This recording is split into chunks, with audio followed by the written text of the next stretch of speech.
Hey everyone, welcome back to another podcast episode of Out of the Box. I'm May. And I'm G. And today we're going to be talking about the art of balance between social media, content creation, and our private life. So what do we do? G and I are college graduates. We have 2 degrees. We are also personal trainers, but then we are also content creators that kind of just fell in our lap right when COVID started to hit. And then after college, we just decided to become full-time content creators and just ride the wave and see where it took us. And 3 years later, we're still working at it, and we're here and we live in Washington State.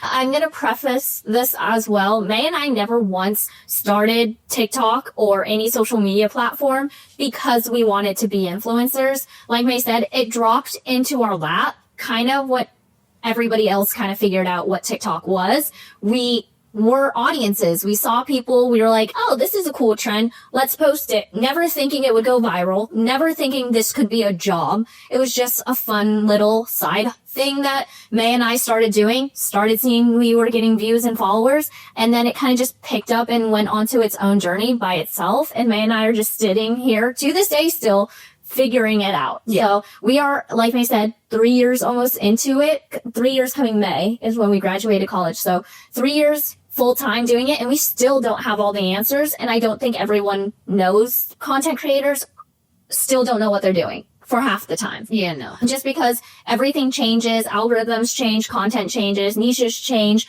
the individual itself changes, so it's definitely a balancing act that no one really truly knows 100%, and there's no given key or answer to becoming viral or famous. There's also this misconception that influencers or content creators have an easy job. When you take in a deeper look into what social creation is or influencers do, there's a lot of things that you don't think about. There's burnout, there's pressure, there's comparison all the time, there's imposter syndrome. So there's so many things that go into being an influencer or content creator that no one looks at, but right when you get into it or start it, you will feel all of these things. It's just not talked about or well known about. So no one really talks about it.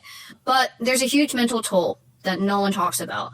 Again, burnout. I think G and I have been burnt out ever since we started. But with this job comes a grinding season and era. And I think we're in that grinding season. So we're doing everything we possibly can to get out of it. Yeah. Or just make it a little bit easier for ourselves. Yeah. I also think that content creators will have very different journeys. Some may blow up and get brand deals and Netflix shows right off the bat. Others, like May and I, will continue to grind for years and still maybe not even see what they hoped they would see. So I want to make that clear. I don't want people to come on here and be like, oh, well, they did this and this is where they are at. It's going to be completely different for everybody. Yeah. So these are more general tips on what we did. And maybe if you try it, it might help you in some way, but definitely not guaranteeing you an Instagram following, a TikTok following, or anything, because we still to this day are learning. Yeah. And then there's the constant pressure of having to post, having all your fans or people see you or want to talk to you,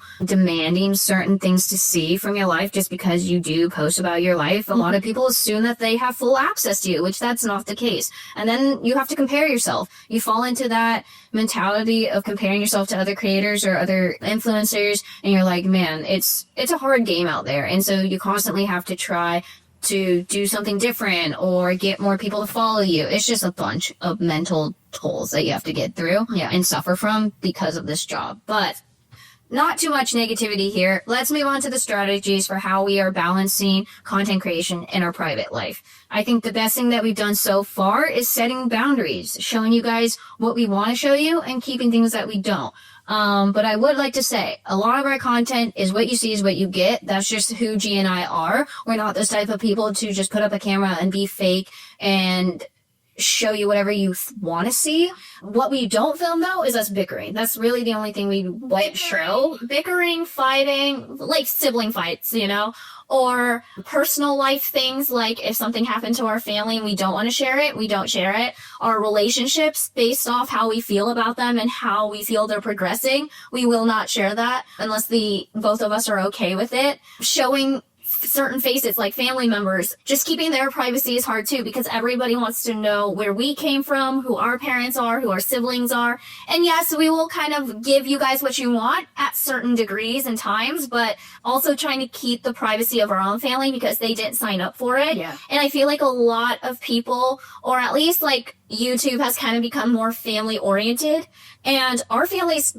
don't want to be on camera. Yeah. They don't want to be filmed. A lot of our parents, not a lot, we don't have a lot, we only have 2, but our siblings and our parents were working at the time of us coming up. So they were scared to also be seen in certain videos because they didn't want their work to see it. So it kind of just balancing act of life in general, but also what your viewers want and in general your content. And then what comes with setting boundaries is also providing that offline time for G and I. We try really, really hard to only have an 8 to 4, 8 to 5 job. We try and make this as normal as possible just so we can get in a groove, in a routine. But having those off times or offline periods helps so much because then we aren't forced to have a camera in our hands. We aren't forced to be like, oh, should we film this or whatever. Yeah. We can actually just relax, brain rot, watch a nice movie, get in a bed. Like, just those are our offline moments at the moment. And it's been really helpful having that with mental health. It's been very helpful. Yeah. And then there's time management hacks that we figured out that will help us balance our content creation and our personal life. Instead of doing random uploads or day-to-day uploads, we've gotten really good at making batches of content and then scheduling them throughout the week. So we don't have to worry about what post today, what post tomorrow, when are they going to post, what's the best time to upload. So because we can make a whole bunch at one time, we can cover, honestly, a few days in like a few hours. And more so like content, i.e. like short-term content, not long YouTube videos like this, because obviously that would take a lot longer. But for TikTok and YouTube Shorts and Instagram, like those 15-second to maybe a minute long videos, you can crush out or designate one day to crush out for the next week or 3 days or whatever, how many days ahead you want to be, because it will help you in the end. And we've seen that it has allowed us to give us more personal time. Yeah. So we're trying to find that work-life balance, and what we've seen is doing a bunch at one time and then scheduling them out has really helped us down the line when we really want to go hang out with friends or have just personal time. We already have videos that will be up and uploaded without us even having to log on. And not mentioning that there will be some days where you are filming day to day because maybe you woke up and you were not feeling great, or maybe one day you just wanted to take a lazy day and not film anything. But then remember, you have to make that up. So when that day comes, some days you are filming minute by minute and, oh, I don't have a video that is supposed to be posted in an hour. Let's try to find an idea. But if you can try to get organized as fast as possible, that is going to be a key to success. And then we've also seen consistency is key to when it comes to starting about. Instead of just posting one in the day or maybe one at night and then skipping a few days and then doing it again.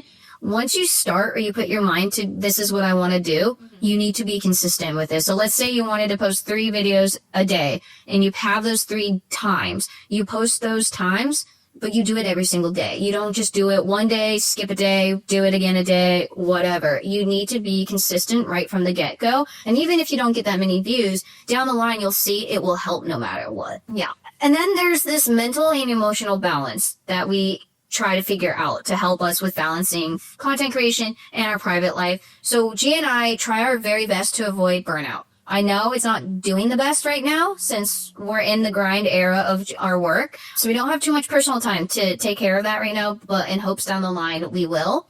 But what we've seen helps avoid burnout is setting realistic expectations instead of goals that you cannot hit no matter what. So I think what we've been trying to do is cutting back our goals and making them realistic. Like, can we actually hit these? And if so, that helps without the burnout. Yeah.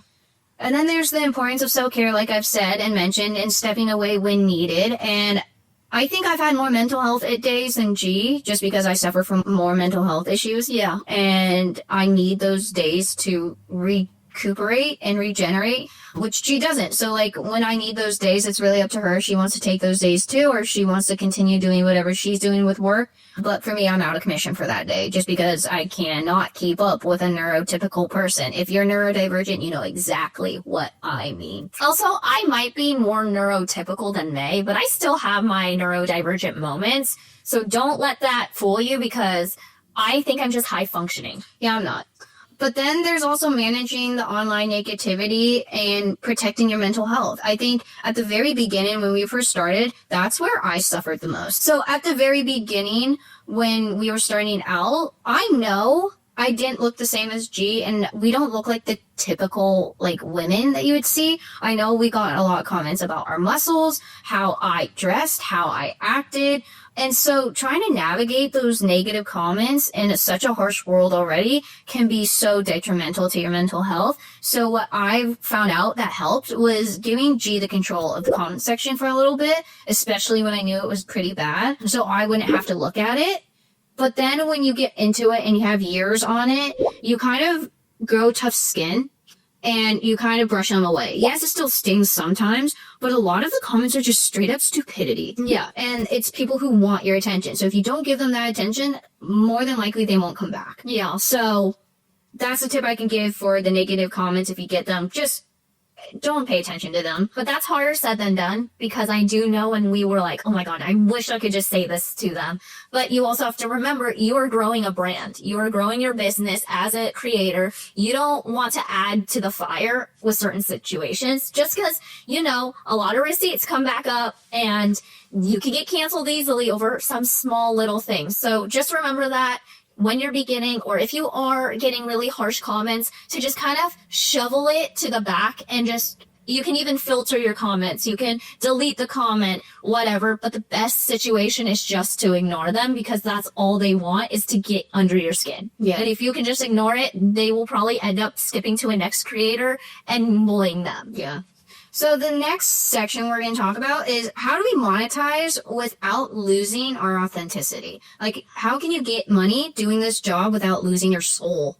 And that's really hard, especially because I know in the beginning of TikTok, anything you posted, once you were part of the monetization group, was being monetized. Yeah. And so no matter if you were like, oh, this is going to be 10 seconds or 5 seconds, you're still getting paid for that. So I think that was a lot easier, I guess, to not give a shit what you post, but monetize because it's making money. But now, because of some new developments and how apps work now, you don't get monetized for anything less than 60 seconds. So now you have content creators putting more effort into their 1-minute videos and sticking to their 1-minute videos, losing the dancing acts, the skits, the lip syncs, all of that you don't get paid for. So you might have really great views, but you don't get paid for it. Essentially, you're doing it for free, which that's great. You just have to kind of find balance between that type of content, organic content, like what you personally make, and then all of your sponsored content, because no one likes a full page just of sponsorships. They actually want to know who you are as a person. So navigating that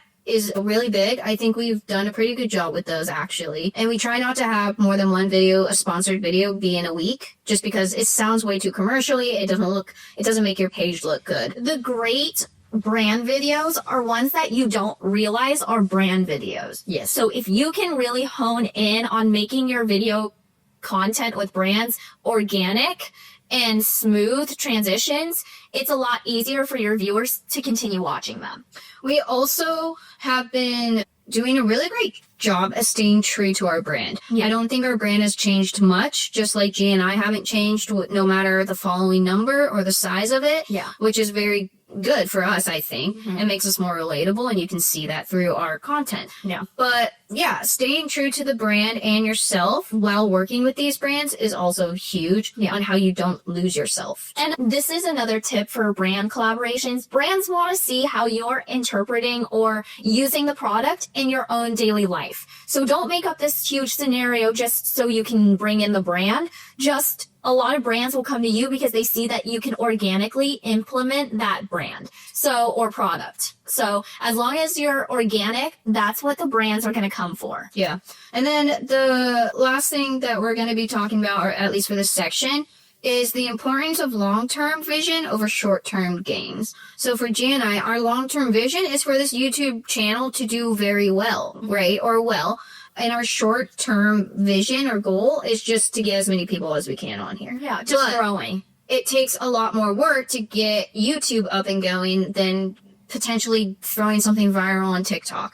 But the main thing is focusing on YouTube. Don't worry about the apps as much because you don't know what will happen to the apps. Like example, we had the potential ban. We still do, and we still might have the ban. So apps are not your main source of income, or it shouldn't be, I guess, for your incoming influencers or content creators who are watching this. And we get told this all the time from a management company. YouTube is reliable. It's been here for a long time. It will still be here for a long time. And you can monetize well off of it. Yeah. So it's putting our vision, putting our goals, putting our efforts all into this account and this platform rather than focusing mainly on just apps. And it's also great as a creator to diversify as much as you can, just with the times in general. You, like May said, you never know when an app's going to disappear, so you don't want all your eggs in one basket. And that starts from the beginning. So if we could go back, we would have started YouTube as soon as we started TikTok.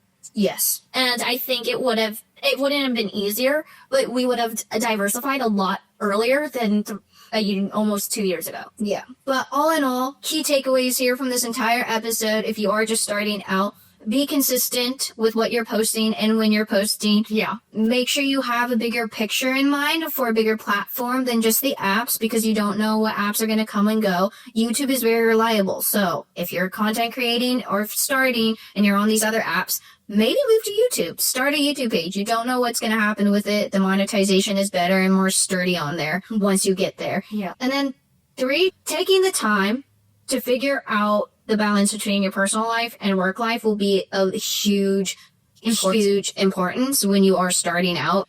That is the end of today's episode. We hope you guys enjoyed it. Make sure to like, comment, and subscribe. And like always, keep loving and kiss, not kiss, don't kiss unless you want to kiss, but keep listening and keep loving, and we will see you guys in the next episode. Bye.